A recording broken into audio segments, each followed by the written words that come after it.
Baklava insan. Evet, kulağa tatlı geliyor ama kendisi daha da tatlı. Doğduğu günden beri her katı ayrı bir lezzet, her gülüşü fıstıklı. Sabahları çayını içerken yan masadan gelen bakışları hiç umursamaz. "Abi erimeyecek misin güneşte?" diye soranlara sadece bir kaş kaldırır. Soğukkanlı ama şerbetli. Bir gün Galata'da yürürken bir turist onu parmakla gösterip "O bir tatlı mı bir insan mı?" dedi. O da çayını yudumladı ve "Ben hem tatlıyım hem gerçek." dedi. Kimse onun kadar hem çıtır hem karizmatik olamaz.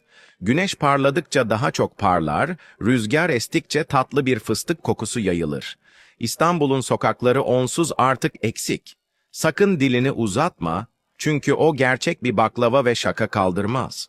Ama yanında oturursan, belki bir dilim dostluk paylaşır.